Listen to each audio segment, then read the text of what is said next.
आप सबका मेरे इस YouTube चैनल पर बहुत बहुत स्वागत है। तो आज हम पढ़ेंगे 2024 में क्लास 10 के एग्ज़ाम में मैथमेटिक्स में पूछे गए सवाल। एकदम रियल क्वेश्चंस मैं लाया हूँ। आप लोग पूरा कंप्लीट सॉल्यूशन ज़रूर देखें और अपना पढ़ाई अच्छे से करते रहें। तो आइए स्टार्ट करते हैं। क्वेश्चन नंबर फर्स्ट पे आते हैं सबसे पहले। तो फर्स्ट बोल रहा है कि if HCF of 65 and 117 is expressed as 65 p minus 1 then the value of p will be. तो p का वैल्यू पूछ रहा है, HCF बोल रहा है 65 एंड 117 इस फॉर्म में लिखा हुआ है। ठीक है, तो HCF सबसे पहले हम लोग निकालेंगे इसका। HCF डिविजनल मेथड से निकाल देंगे तो 13 आएगा। ठीक, अब इस रिलेशन को इक्वल कर देंगे तो पी का वैल्यू 14/65 आ जाएगा। डी ऑप्शन होगा मेरा। तो आइए से क्वेश्चन नंबर 2 में चलते हैं। क्वेश्चन नंबर 2 दिया है कि 2 tan 45 degree divide 1 + tan square 45 degree का मान क्या होगा। तो 45 हम लोग जानते हैं कि tan 45 का वैल्यू होता है 1, तो वहाँ tan 45 डिग्री के जगह 1 पुट कर देंगे तो 2 × 1 हो जाएगा, 1 + 1 का स्क्वायर हो जाएगा, 2/2 = 1। Option number C. Question number 3 आ रहा है कि 15, 18 और 24 का लॉसा यानी कि LCM निकालना है। LCM of 15, 18 and 24 is. तो सिंपल है दोस्तों, इस टाइप से 15, 18, 24, 3 से कट गया 5, 6, 8, 5 से आप लोग को LCM आता होगा। ठीक है, आइए देखते हैं। LCM इसका 360 आएगा, यानी कि option number D. Question number 4 माफ़ कीजिएगा दोस्तों, अगर आप लोग को समझ नहीं आ रहा होगा तो कमेंट कीजिएगा, बाकी ये सब इजी क्वेश्चन है। ठीक है, क्वेश्चन नंबर 4 चलते हैं। 148 डिवाइड 185 का सरलतम रूप, यानी कि इसका सिंपलेस्ट फॉर्म पूछ रहा है, यानी कि इसको डिविजिबल कर देंगे। तो सिंपलेस्ट फॉर्म देखिए, ये 37 का टेबल से दोनों डिविजिबल होगा, इसका आंसर 4/5 आएगा। ठीक है, अब क्वेश्चन नंबर 5 में चलते हैं। बोल रहा है कि for which value of p the equation of 3x - y + 8 = 0 and 6x - py = 16 represent coincident line. Coincident line जब भी होता है तो उसका एक केस होता है, बोलता है कि संपाती रेखाएं निरूपित करती हैं। कोइंसिडेंट लाइन जब भी होता है या इन्फिनेटली मैनी सॉल्यूशन जब भी होता है तो उस केस में हम करते हैं कि A1/A2 B1/B2 C1/C2 इस केस को पे ही सॉल्यूशन करते हैं। तो अब फर्स्ट इक्वेशन लिखेंगे जो दिया था 3x - y + 8 = 0।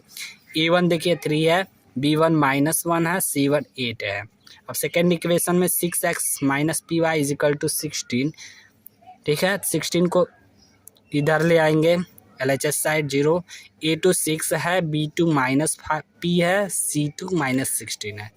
अब इस इक्वेशन में, इस रिलेशन में हम पुट कर देंगे A1/A2 B1/B2 C1/C2।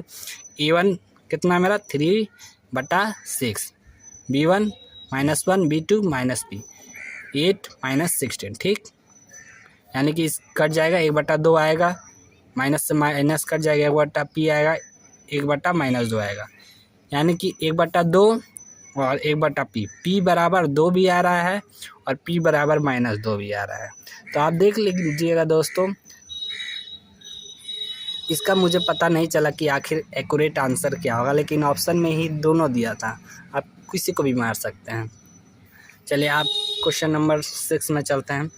बोल रहा है कि if the lines represented by 3x + 2py = 2 and 2x + py + 1 = 0 are parallel then the value of p will be. इसमें देखिए पैरेलल बोला है, तो पैरेलल का केस में कुछ और होता है। पैरेलल का केस में क्या होता है दोस्तों, पैरेलल जब भी होता है तो A1/A2 = B1/B2 not equal to C1/C2 होता है। तो पैरेलल करके बनाएंगे। मेरा फर्स्ट इक्वेशन ये था 3x + 2py = 2, 3x + 2py minus इधर करें तो माइनस आ जाएगा। अब A1 3 B1 2p and C1 -2 और इसमें 2x + 5y + 1 = 0, A2 2 B2 5 C2 = 1। मैं थोड़ा जल्दी बोल रहा हूँ तो आप कैच करते रहिएगा। A1/A2 is equal to B1/B2 not equal to C1/C2। अब देखिए A1/A2 is equal to B1/B2 not equal को हम नेगलेक्ट कर देंगे, उसको हटा देंगे, उसको नहीं लिखेंगे। A1/A2 कितना है 3/2, ठीक है। B1/B2 कितना है 2P/5, ठीक है। क्रॉस मल्टीप्लाई किया 3 5 जा 15 और 2 2 4 4P, अब P इज इक्वल टू 15/4, यानी कि मेरा ऑप्शन कौन सा होगा, ये होगा। आइए क्वेश्चन नंबर 7 में चलते हैं। बोल रहा है कि यदि 15 cot theta is equal to 8 है तो साइन थीटा का मान क्या होगा। तो आइए देखते हैं। 15 cot theta is equal to 8 होता है, cot थीटा बराबर 8/15, यानी कि 8 cot थीटा का फार्मूला क्या होता है पंडित बद्री प्रसाद हरिहरी बोल में, बेस बटा परपेंडिकुलर, ठीक है। तो बेस दिया है, परपेंडिकुलर दिया है, हाइपोथेनस का ज़रूरत है। हाइपोथेनस इसको बोलते हैं, यानी कि मैंने 15 का स्क्वायर किया प्लस 18 का स्क्वायर किया, हाइपोथेनस मेरा कितना है 17। अब साइन थीटा का फॉर्मूला क्या होता है परपेंडिकुलर डिवाइड हाइपोथेनियस। परपेंडिकुलर देखिए मेरा 15 है तो 15 लिखें, हाइपोथेनस कितना निकला 17 है तो 17 लिखें, यानी कि आंसर मेरा क्या आएगा डी। अब क्वेश्चन नंबर 8 में चलते हैं। ये सब MCQs हैं, इसमें ज़्यादा हार्ड क्वेश्चन नहीं पूछता है। चलिए आइए देखते हैं। यदि ABC तथा XYZ दो समरूप त्रिभुज है तथा एंगल A 75 डिग्री है, Y 57 है, तो एंगल C का मान क्या होगा, ठीक है। समरूप यानी कि if ABC XYZ are two similar triangles, angle A 75, angle Y 57, angle C क्या होगा। टू सिमिलर ट्रायंगल्स जब भी हो तो अगर दो सिमिलर ट्रायंगल है उस केस में उसका साइड भी इक्वल होता है, उसका एंगल भी इक्वल होता है। तो यानी कि एंगल A बराबर X होगा, एंगल B बराबर एंगल Y होगा, एंगल C बराबर Z होगा, AB बराबर XY होगा, BC बराबर YZ होगा, AC बराबर XZ होगा, ठीक है, ठीक है। अब उसी तरह हम निकाल लेंगे। देखिए एंगल B बराबर एंगल Y बराबर 57 डिग्री। अब इन ट्रायंगल ABC में हम देखेंगे, तीनों को जोड़ेंगे बराबर 180 डिग्री करेंगे, सबको जोड़ेंगे एंगल C आ जाएगा, इजी है। एंगल C कितना आएगा, एंगल C 180 132 को उधर करेंगे 48 डिग्री आएगा। अब बोल रहा है क्वेश्चन 9 कि बिंदु M-3 4 की मूल बिंदु से दूरी है, the distance of the point M-3/4 from the origin is. उसका फॉर्मूला होता है डिस्टेंस, जब कभी भी मूल बिंदु से या ऑरिजिन से डिस्टेंस निकालना हो जब पॉइंट दिया हुआ है तो उसका फॉर्मूला होता है √x² + y², ठीक है। अब उसे मैं पुट कर दूंगा, ईजी है। -3 और 4 को x की जगह y की जगह पुट करेंगे तो देखिए √-3 का स्क्वायर प्लस 4 का स्क्वायर, यानी कि √9 + 16 25, 25 का √5। आइए क्वेश्चन 10 में चलते हैं। अगर आपको कोई भी क्वेश्चन नहीं समझ में आ रहा हो तो आप प्लीज़ उसे कमेंट करें, मैं उसे विस्तार में बनाऊंगा। क्वेश्चन नंबर 10 बोल रहा है कि बिंदुओं -2 6 और -2 10 को मिलाने वाले रेखाखंड के मध्य बिंदु के निर्देशांक है, यानी कि दो लाइन है -2 6 और -2 10, उसका बीच में एक पॉइंट है C, उसका कोऑर्डिनेट पूछ रहा है। तो कोऑर्डिनेट कैसे निकलता है, एक फॉर्मूला है, दोनों को जोड़ के 2 से भागा देना, दोनों को जोड़ के 2 से भागा देना, ठीक है।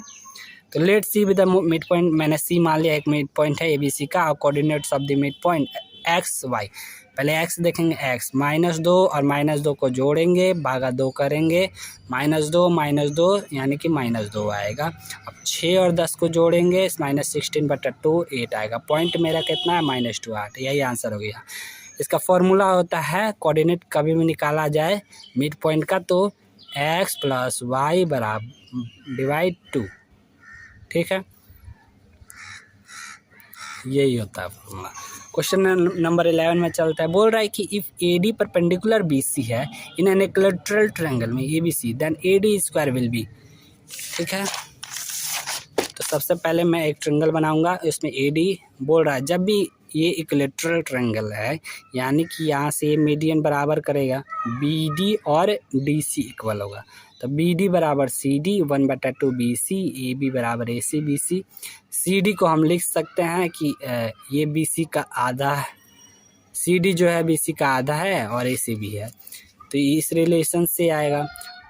अब AC को क्रॉस मल्टीप्लाई करेंगे तो AC बराबर 2CD आएगा। अब इसी को पुट करेंगे पाइथागोरस थ्योरम लगाकर इन ट्रायंगल ADC में AC square is equal to AD square plus CD square. Pythagoras theorem निकालेंगे, AC के जगह 2CD है तो 2CD यहाँ रखेंगे AC के जगह, और AD square plus CD square, AD का square AD square 4CD square को इधर माइनस CD, यानी कि इस रिलेशन को आएगा AD square is equal to 3CD square, यानी कि ऑप्शन नंबर डी हो जाएगा। ये क्वेश्चन नंबर 12 में चलते हैं।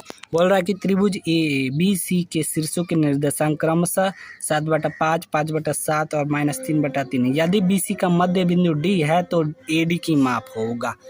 यानी कि बोल रहा है कि A वर्टिसेस ABC वर्टिसेस से A का 7/5 है, B का 5/7 है, C -3/3 है। ठीक, उसमें से मैंने एक D को मिड पॉइंट बनाया तो D का कोऑर्डिनेट पूछ रहा है, सॉरी AD का डिस्टेंस पूछ रहा है। तो सबसे पहले हमको D का कोऑर्डिनेट फाइंड करना होगा। तो ये देखिए D BC का मिड पॉइंट है। फॉर्मूला क्या होता है मिड पॉइंट निकालने का? इन x + y/2।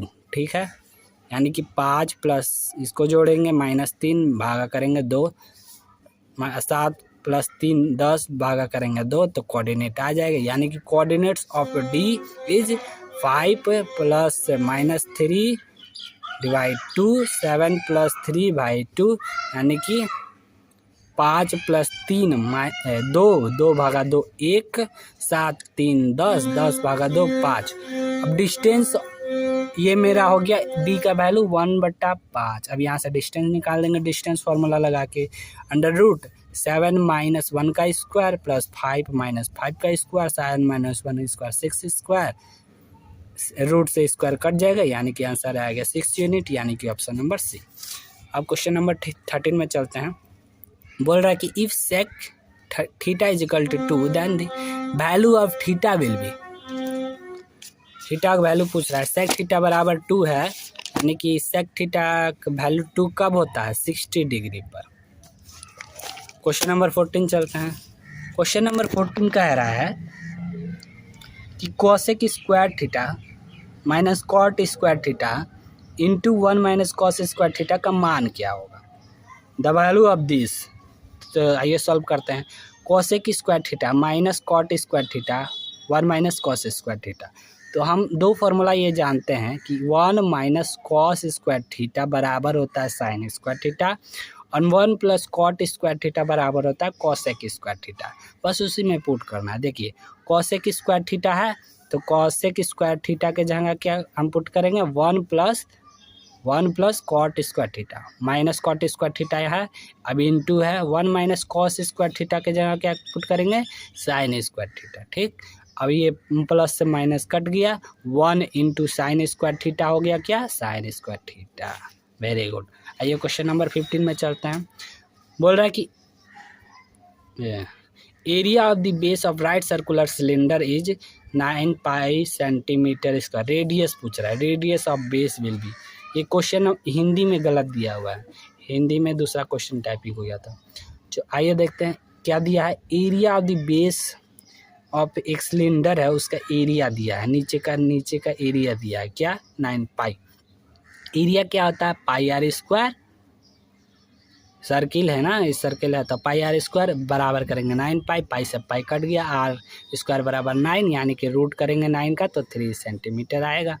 ठीक है, क्वेश्चन नंबर 16 में चलते हैं। ये कि पूछ रहा है कि area of the square which can be drawn in the circle of radius 4 centimetre will be.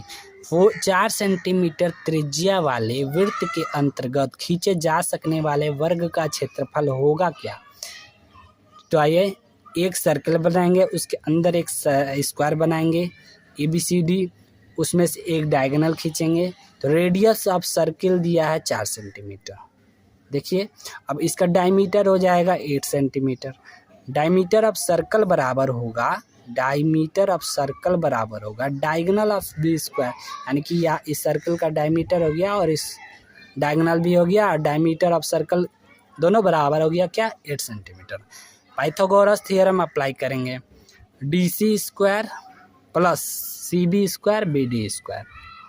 ठीक, अब ये 2 हो गया, दोनों साइड है तो 2 इंटू साइड का स्क्वायर हो गया बी डी स्क्वायर, यानी कि बी डी मेरा डायमीटर है तो 8 इंटू 8 साइड का स्क्वायर 8 इंटू 8 भागा 2, 2 से कट गया 4, 4 दूना 32, यानी कि मेरा 32 सेंटीमीटर स्क्वायर है। 17 नंबर, जल्दी जल्दी चलते हैं। 17 में बोल रहा है कि निम्नलिखित सारणी से माध्य ज्ञात कीजिए। माध्य मन बोले तो मीन ज्ञात कीजिए। मीन का फॉर्मूला होता है summation F x divide summation F. तो इजी क्वेश्चन है। देखिए ये वर्ग अंतराल दिया था, चार्ट दिया था, वर्ग अंतराल दिया था, बारंबारता दिया था। तो सबसे पहले चार्ट बनाएंगे, उसमें वर्ग अंतराल, बारंबारता को एफ बोलते हैं, मध्यमान को एक्स बोलते हैं, एफ एक्स। कैसे निकलता है देखिए, सबसे पहले 3/5 वर्ग अंतराल लाइन से लिख लिए, बारंबारता एफ होता है लाइन से लिख लिए। मध्यमान कैसे निकलता है, बारंबारता को जोड़कर आपस में जोड़कर 2 से डिवाइड कर दें, यानी कि 3 5 जोड़ेंगे तो 8 होगा, भागा करेंगे 2 से तो 4 आ जाएगा। 5 प्लस 7 जोड़ेंगे तो 12 होगा, 12 को 2 से भागा कर देंगे तो 6 आएगा। 7 9 कितना होगा 16, 16 भागा 2 कर देंगे तो 8 आएगा। 9 11 जोड़ देंगे तो 20 आएगा, 20 भागा कर देंगे 10 आएगा। अब मेरा एक्स निकल गया, एफ एक्स यानी कि गुना एफ और एक्स का गुना, 4 गुना 4 16, 2 गुना 6 12, 1 गुना 8 8, 3 गुना 10 30। अब समेशन मतलब होता है जोड़, इन सबको जोड़ेंगे, 4 2 6 7 7 3 10। अब इसको जोड़ेंगे 16 12 कितना हो गया 16 12 28 और सब मिला के 66। माध्य हो गया, माध्य का फॉर्मूला लगाएंगे summation F x divide summation F. Summation F x 66 है, समेशन एफ 10 है, यानी कि पॉइंट करें 6.6 आया, जो मेरा ऑप्शन नंबर सी है। क्वेश्चन 18 बोलता है a die is thrown once the probability of getting a prime number will be, यानी कि जब भी एक डाई एक बार थ्रो हो तो उसका प्रोबेबिलिटी होता है 1 2 3 4 5 6 आउटकम्स। ठीक, तो गेटिंग अ प्राइम नंबर कौन कौन आएगा 2 3 5।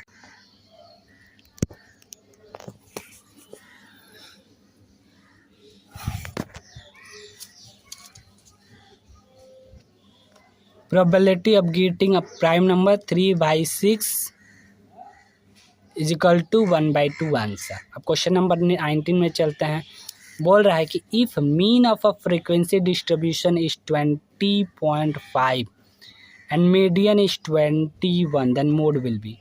मीन दिया है, मीडियन दिया है, मोड पूछ रहा है। तो एक रिलेशन है, मीन दिया है, मीडियन दिया है, मोड पूछ रहा है। तो यूजिंग रिलेशन, एक रिलेशन है इन तीनों में, मोड बराबर होता है 3 मीडियन माइनस 2 मीन। तो इसी में लगाएंगे, मोड निकालना है, मोड बराबर 3 इंटू मीडियन, मीडियन 21 है, माइनस 2 इंटू 20.5, यानी कि 63 minus 41.0 22 answer. Which of the following can not be probability. Question 20 है, बोल रहा है कि इसमें से कौन प्रोबेबिलिटी नहीं है। प्रोबेबिलिटी कब संभव होता है 0 और 1 के बीच में। प्रोबेबिलिटी 0 और 1 के बीच में हो सकता है, यानी कि 0 से ज़्यादा हो और 1 से कम हो, या 1 भी हो सकता है, यानी कि 4/3। क्या ये होगा, देखिए मैंने यहाँ डिवाइड करके रखा है, 4/3 को डिवाइड करेंगे तो 1.33 आएगा। 2/3 को डिवाइड कर 0.66, 1 और 3/5 को 0.6। देखिए अब यहाँ इस रिलेशन में कौन आकार आ रहा है, 1 से ज़्यादा नहीं होना चाहिए, ये 1 से ज़्यादा है, हाँ, तो ये प्रोबेबिलिटी नहीं होगा, तो ऑप्शन नंबर 1 हो जाएगा। ठीक, अब सेक्शन में चलते हैं। Do all parts if cot, sorry इसका यहाँ से बनाया है, हाँ, कि if cot A is equal to B by A then prove that B sec A divide A minus cos sec A is equal to 1। कैसे प्रूव करेंगे, cot A बराबर दिया है B माइनस A। ठीक, हम जानते हैं कि sec A बराबर होता है 1/cos A और cos A के बराबर होता है 1/sin A। तो B sec A, A cos A के, sec की जगह लगा देंगे 1/cos A और cos sec के जगह लगा देंगे 1/sin A। ठीक है, यहाँ तक देख लीजिए। अब B/cos A इंटू कर देंगे, ट्रांसफर जो जाए ऊपर, इस साइन ए बराबर कॉस ए होता है टेन ए, तो साइन ए बराबर कॉस ए टेन ए आ गया, बी इंटू ए आ गया। टेन ए बराबर हो गया कॉट ए, इन दोनों का प्रोडक्ट होता है क्या, सॉरी यहाँ देख लीजिए, इन दोनों का प्रोडक्ट होता है 1, आंसर मेरा 1 आएगा, यानी कि प्रूव हो गया। चलिए अगला सवाल बोल रहा है कि for which value of x the 2x, x plus 8 and 3x plus 1 will be in arithmetic progression. जब भी अर्थमेटिक प्रोग्रेशन है यानी कि इन दोनों का कॉमन डिफरेंस बराबर होगा तीनों का, तो इसमें से सबसे पहले इसमें से इसको घटाएंगे, फिर इक्वल टू करेंगे, इसको इसमें घटाएंगे, ठीक है। तो लिखे हैं we have this will be in A P, तो इसमें से b माइनस ए बराबर c माइनस बी, इसको लिखकर x minus 8a minus 2x c minus b, तो x से माइनस 2x कट गया 8 माइनस 3x से इन सबको रिलेशन देखिए x बराबर -5। अब बोल रहा है प्रूव दैट, नेक्स्ट क्वेश्चन है, बोल रहा है कि prove that 2√3 is an irrational number. सबसे पहले इरेशनल नंबर कैसे प्रूव करते हैं, सबसे पहले let us assume 2√3 be irrational number. 2√3 को p बाई क्यू लगता है, where p and q are integers. √3 is equal to a by 2b होता है, here a b are integers, therefore a by 2b is rational number. Now as we know that √3 is an irrational number, a rational cannot be equal to b rational number, therefore our assumption is wrong, hence 2√3 is an irrational number. अब अगला question है, volume of cube दिया है 729 cubic centimetre, find its total surface area.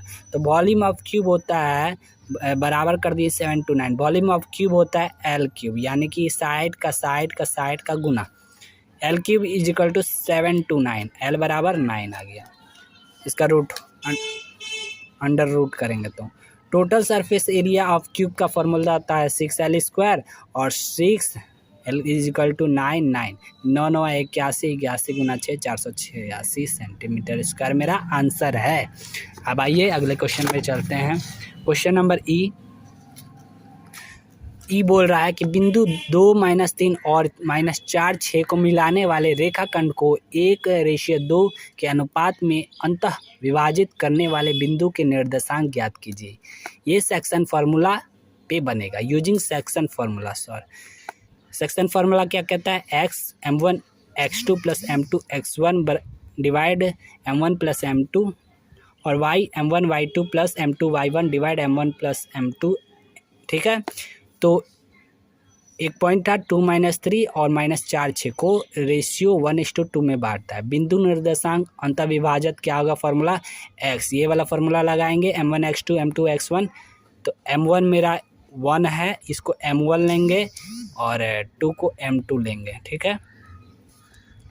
तो m1 1 है, -3 x2 है plus 2 into 2 1/1 plus 2 -3 plus 4 divide 3 plus 1/3 आ गया। y same ये फार्मूला लगाएंगे, m1 मेरा 1 है, m2 2 है, y2 मेरा y1 मेरा -3 है, y2 6 है, ठीक है। 1 into 6 plus 2 -4 divide 1 plus 2 6 -8 divide 3 is equal to -2/3।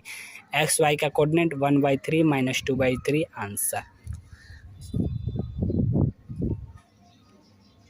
Question number F में, एफ क्या बोल रहा है कि निम्नलिखित आवृत्ति वितरण से माध्य ज्ञात कीजिए।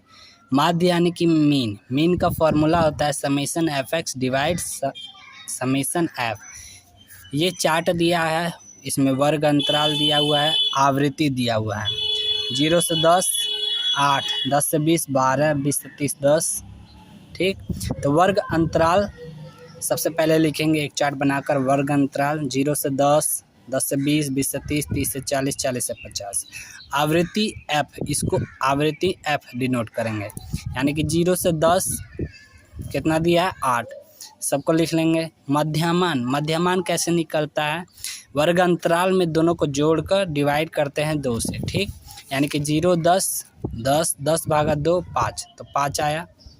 सेम 10 और 20 को जोड़ेंगे तो 30 आएगा, 30 को भागा करेंगे 2 से तो 15 आएगा। देखिए 15, 20 और 30, 30 को जोड़ेंगे तो 50 आया, 50 को भागा करेंगे 2 से तो 25 आया। ठीक, अब 30 को 40 को जोड़ेंगे तो 70 आएगा, 2 से भागा करेंगे तो 35 आएगा, 40 50 जोड़ेंगे तो 90 आएगा, 90 को 2 से भागा करेंगे तो 45 आएगा। अब मेरा x निकल गया, ये होता है fx यानी कि इन दोनों का गुना, यानी कि 8 गुना 5 कितना हो गया 40, 12 गुना 15 कितना हो गया 180, सबको गुना कर लेंगे। ठीक, अब समेशन मतलब होता है इन सबको जोड़ देंगे। समेशन f यानी कि 18 12 10 11 9 सबको जोड़ देंगे, मेरा 50 आएगा। अब समेशन fx इन सबको जोड़ देंगे तो 1260 आएगा। अब माध्य निकालेंगे, माध्य का फॉर्मूला होता है summation fx divide summation f, 1260 ऊपर और समेशन f 50, इन दोनों को डिवाइड करेंगे तो 25.2, यही मेरा आंसर आएगा। ठीक है, आगे चलते हैं। अब देखिए यहाँ लॉन्ग क्वेश्चन स्टार्ट हो रहा है। आइए, एक क्वेश्चन है कि बोल रहा है कि एक ठोस बेलन के आकार का है और इसके दोनों सिरे अर्धगोलीय हैं। इस ठोस की कुल ऊंचाई 19 सेंटीमीटर है तथा बेलन की त्रिज्या 3.5 सेंटीमीटर है। ठोस का आयतन तथा संपूर्ण पृष्ठ क्षेत्रफल ज्ञात कीजिए। ये क्वेश्चन 6 मार्क्स का है, ये लॉन्ग क्वेश्चन में आएगा। ठीक है, तो सबसे पहले इसका फिगर बनाएंगे। एक ठोस जो बेलन है, यहाँ से मेरा देखिए बेलन हो गया और इसके दोनों सिरे अर्धगोलीय हैं, मैंने अर्धगोलीय बना लिया। इस ठोस की कुल ऊंचाई देखिए, इस ठोस की कुल ऊंचाई यहाँ से लेके यहाँ तक मेरा 19 सेंटीमीटर है। ठीक, तथा बेलन की त्रिज्या यहाँ से यहाँ तक बेलन की 3.5 सेंटीमीटर है। फिगर आपको समझ में आ गया? तो क्या क्या दिया है, बेलन की त्रिज्या ठीक 3.5 सेंटीमीटर और अर्धगोले भाग की त्रिज्या, यानी कि अर्धगोले भाग की त्रिज्या ये वाला,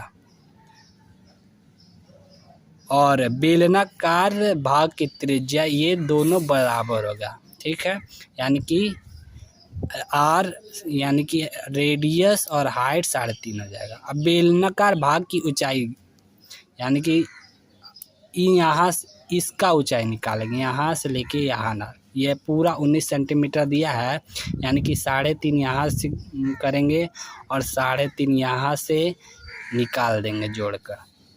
तो देखिए 19 माइनस 3.5 प्लस 3.5 7, 19 में से 7 गया तो 12 सेंटीमीटर।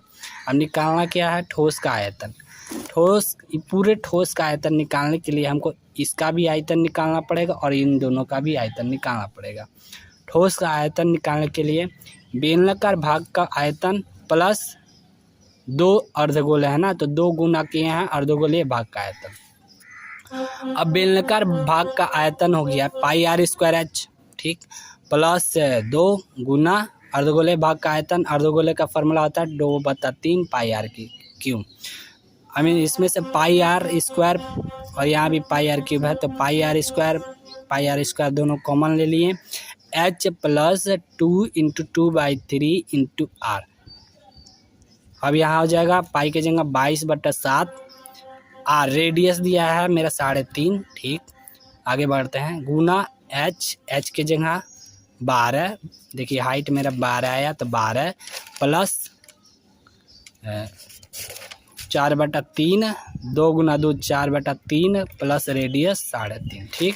अब इस सबको सम करेंगे, 22/7 इसका पॉइंट हटाएंगे तो 35/10 गुना 35/10 ठीक है, 35/10।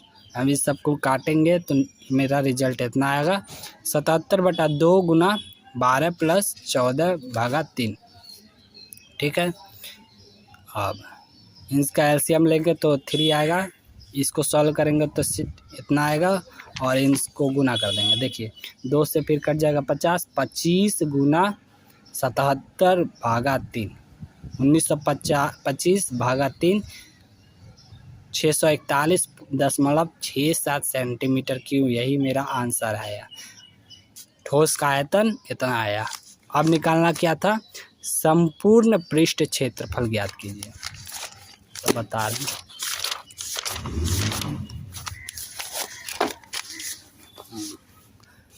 अब वो वही ठोस का था, ठोस का संपूर्ण पृष्ठ क्षेत्रफल बेलनाकार भाग का वक्र पृष्ठ प्लस 2 गुना अर्धगोले का वर्ग पृष्ठ क्षेत्रफल 2πr(h) plus 2 into 2πr² 2πr common ले लिए, h प्लस 2r बचा 2 गुना 22/7 गुना 7/2 गुना 12 प्लस 2 गुना 7/2, ठीक है, 22 गुना 19 418 सेंटीमीटर स्क्वायर। ये आपका 6 नंबर का क्वेश्चन था। चलिए अगला सवाल पे चलते हैं।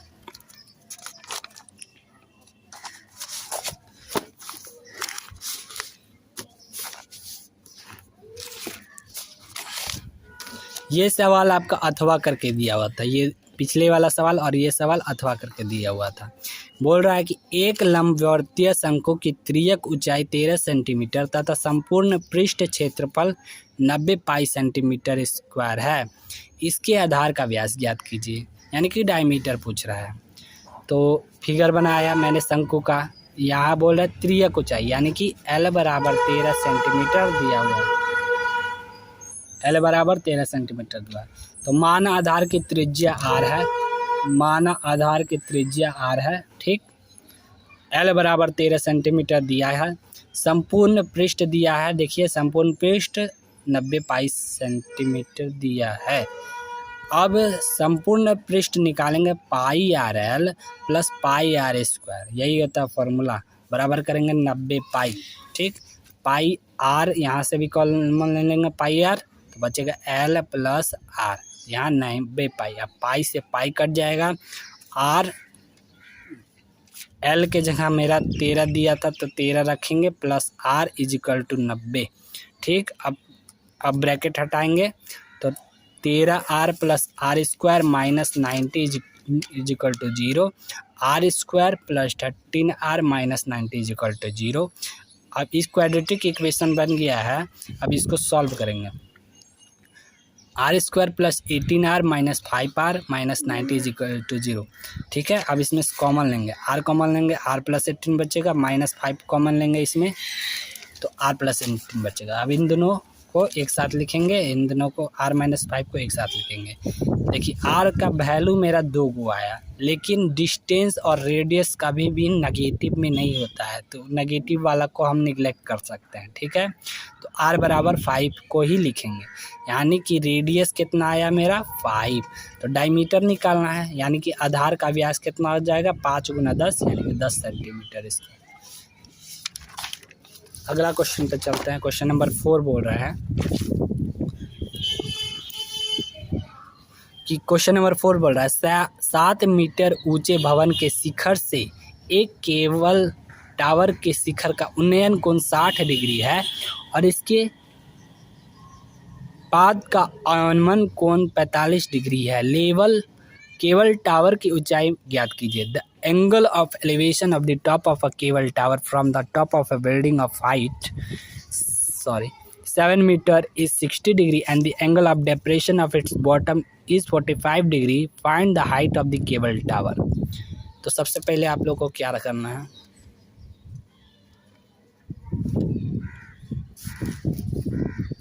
सबसे पहले फिगर बनाते हैं। बोल रहा है कि 7 मीटर, आप समझ आएगा, 7 मीटर ऊंचे भवन के शिखर से, तो 7 मीटर ये हो गया भवन आपका। टावर के शिखर का उन्नयन कोण 60 डिग्री है, यानी कि एंगल यहाँ से जा रहा है 60 डिग्री है, ठीक है। और इसके पाद का अनुमान कोण 45 डिग्री है, तो एंगल ऑफ डिप्रेशन 45 डिग्री, यहाँ 45 डिग्री है। केबल टावर की ऊंचाई पूछ रहा है, यानी कि इस यहाँ से लेके यहाँ तक ये पूरा हाइट का फाइंड करना है, ठीक है।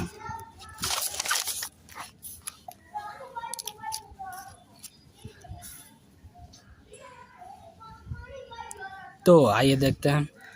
तो स्टार्ट करेंगे। Let A B with the tower, मैंने ए बी को टावर मान लिया जो यहाँ 7 नहीं होगा, और डी सी जो है बिल्डिंग है वो जो 7 मीटर लंबा है। ठीक। अब इन ट्रायंगल ठेपिया का कह ले रहे,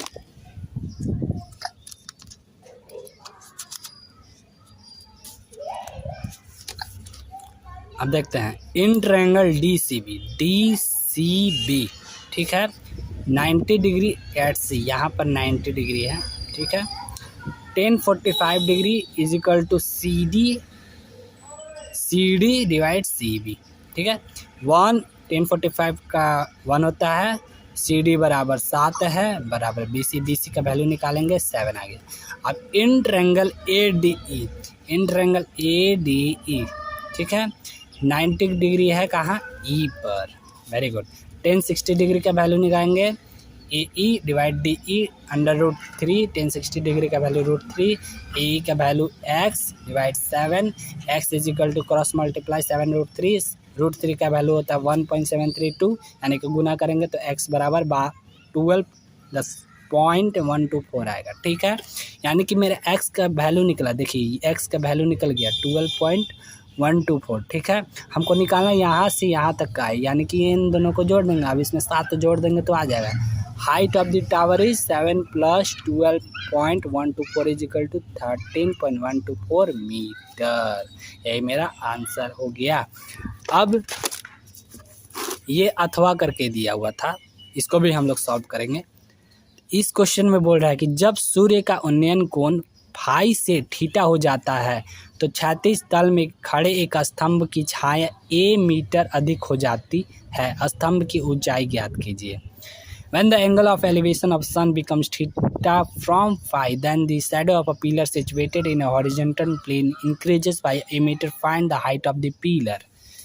ठीक है, जब सूर्य का उन्नयन कोण फाई से, यानी कि ए बी, ठीक है, क्षैतिज तल है, यानी कि ये समझ लीजिए सन है, ये समझ लीजिए सन है, ठीक, ये हो गया धरती। ये जब फाई हो जाता है, ठीक है, सूर्य के उन्नयन कोण फाई से, पहले फाई था, ठीक, फाई का मैंने डिस्टेंस लिया x शुरुआती। अब आगे चलते हैं, जब फाई से अब थीटा हो जाएगा तो a मीटर अधिक हो जाता है, ठीक। तो ट्रायंगल ए बी डी में, triangle A B D tan phi is equal to h/x। अब देखिए x को एक साइड ले जाएंगे, x divide h, tan phi को नीचे ले जाएंगे, x is equal to h cot phi, ये फॉर्मूला आता है 1/tan phi is equal to cot phi, ठीक है। x बराबर h cot phi, इसको फर्स्ट इक्वेशन लेंगे, ठीक। अब ट्रायंगल ए बी सी में, tan थीटा लगाएंगे, tan theta is equal to b/h divide, अभी दोनों प्लस हो जाएगा, यहाँ से लेकर यहाँ तक प्लस हो जाएगा, x + a, यानी कि x + a इधर ले जाएंगे, h डिवाइड tan a, ठीक। x + a is equal to h cot theta, equation number 2 हो गया। अब समीकरण फर्स्ट वाला को समीकरण सेकंड में, यानी कि x का वैल्यू जो है h cot phi है, इसमें पुट कर दीजिए तो कितना हो जाएगा, h cot phi + a is equal to h cot theta, h cot phi minus h cot theta minus a, h common ले लिए, h cot तो बचा cot phi माइनस cot theta is equal to minus a। अब यहाँ से h ये नीचे चल जाएगा, माइनस a cot phi। अब यहाँ से नेगेटिव कॉमन, देखिए ऊपर का नेगेटिव है, हाइट कभी भी नेगेटिव में नहीं लिखा जाता है, इसलिए नेगेटिव कॉमन ले लिए तो h is equal to a। अब ये ट्रांसफ़र हो जाएगा इधर उधर, cot theta minus cot phi, यही मेरा आंसर होगा। आगे चलते हैं, ये आपका लास्ट क्वेश्चन है, ये पूरे पेपर का लास्ट क्वेश्चन है। बोल रहा है कि दो संख्याओं का योग 8 है तथा उनके व्युत्क्रमों का योग 8/15 है, संख्याएं ज्ञात कीजिए। Sum of two numbers is 8 and sum of their inverses is 8 - 15, find the numbers. तो लेट टू नंबर्स, मैंने टू नंबर्स को a एंड b मान लिया। अकॉर्डिंग टू क्वेश्चन बोल रहा है कि इन दोनों को जोड़ने पर 8 आता है, तो मैंने इन दोनों को जोड़ा तो 8 आया, ठीक। अब a b को उधर ले जाएंगे तो b 8 - b हो जाएगा, ठीक है। अभी इक्वेशन सेकंड मान लिया।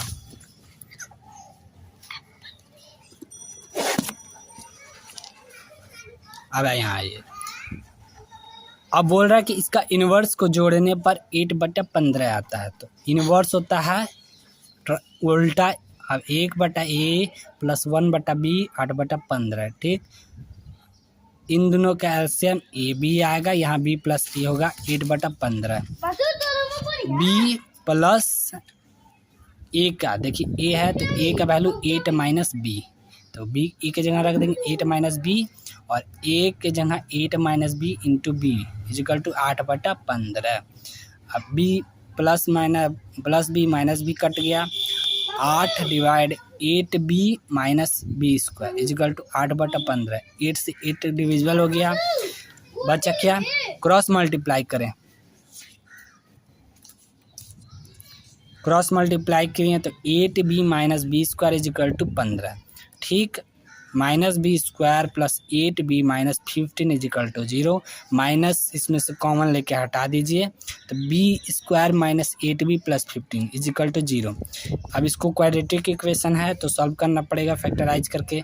B square minus 5b minus 3b plus 15 is equal 0, b common लेंगे b माइनस 5 माइनस 3 कॉमन लेंगे b माइनस 5, यानी कि b माइनस 3 और b is equal to 5, b is equal to 3 और b इजिकल टू 5। इसी को पुट करेंगे किसमें, इक्वेशन 2 में। a इजिकल टू 5 आएगा, b इजिकल टू 3, यानी कि मिला जुला के मेरे नंबर्स क्या आएगा 5 और 3, ठीक है। As the numbers 5, 3। यह पूरा कंप्लीट पेपर हो चुका है। तो यह पेपर पूरा कंप्लीट हो चुका है। अगर आपको कुछ कहीं क्वेश्चन त्रुटि लगी हो तो उसे ज़रूर सुधार कीजिएगा, मैं सुधार करूँगा, आप कमेंट करें। और आप अपने पढ़ाई अच्छे से करते रहिए और अपने दोस्तों पर शेयर कीजिए। और इस चैनल पर रेगुलर वाइज एक्सरसाइज की क्वेश्चन आते रहेंगे, उसको भी देखिए और वो आपको बहुत ही ज़्यादा हेल्प करेगी। धन्यवाद, बाय बाय।